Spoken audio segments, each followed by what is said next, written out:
It stunned me when Pat said last night that it was the anniversary tomorrow.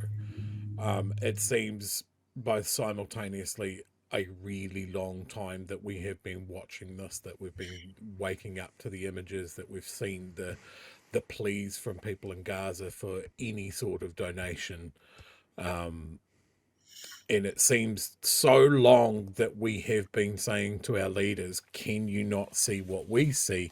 Mm. We feel like we need to do more. This feels wrong to be doing so little. And at the same time, it seems like a really short amount of time as well. And I don't know how to reconcile these things, and all I can do is go to major historical events of previous genocides and that sort of thing and go, ah, so this is how they go. Is that is there is an inertia that the public, the people see, and our leaders lag behind. I think much the same as you. I don't know what I can do to speed this process up. And it's not the finish line that I'm looking for where I go, see, I was right from day one. Because that's not the end goal here. The end goal here is to stop this murder and torture and just everything. I can't see a pathway. So let me turn it around, because I also feel like something very different is striking me. And I had lunch with a couple of friends yesterday. We were talking about this. We were talking about how exceptionally well we in Aotearoa have used these 2 years to lay foundations that will last. In that sense, I feel like, I know it's very hard to even say we have done something well, but we have. You've just mentioned one thing, the number of people who have used social media to make meaningful connections with families in Gaza. Gaza is personal to them. They will not let it go. We have exceptional Palestinian leaders who carry everything that they live with, but they still lead with their hearts in the most welcoming way. We have the embrace of Maori leadership for they recognize the story of Palestine.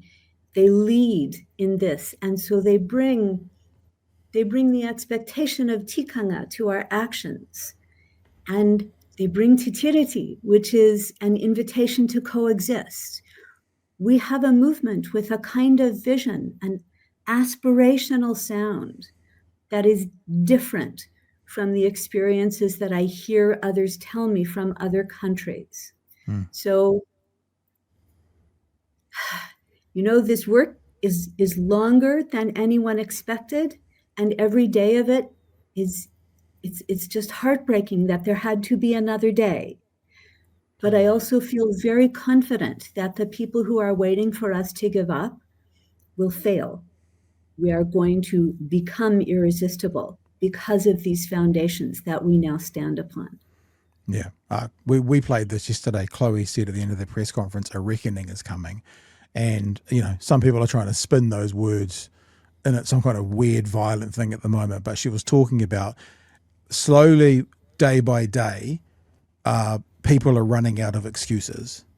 And it's really only the hardliners left who still are uncritically behind Israel. Because anyone who has weighed up what's happening here and is being honest about it. We talked last night about the idea, and I forget the author's name, I apologize, but there was an author who's written a book, and I think a Gazan author, Palestinian author, who's written a book called something like One Day We Will All Be Against This. And he's actually Egyptian. Say that again? He's actually Egyptian. Egyptian, okay. And we reconcile that to be thinking about the 1981 Springbok tour. I don't know anyone who was against the Springbok tour this number of years later, because they realized this number of years later they were on the wrong side of history. So one day we will all have been against this. And you'll be very hard pushed in 2, 5, 10, 20, 50 years to find anyone who was like, so I was so on Israel's side. You know, I was so on Germany's side in 1940s. I was so there, you know, it's the same sort of thing. And other than those extremists who think, you know, that particular person from Germany in the 1940s is still their idol, basically you don't find sane people who are still for that. And it's going the same way. It shouldn't have taken this long. I said last night, and I said this to Chippy last week. We had Chippy on. He was making noises like it's too much now. It's too much now. And I was like, Chippy, on day 10 when they bombed the first hospital, it was too much then.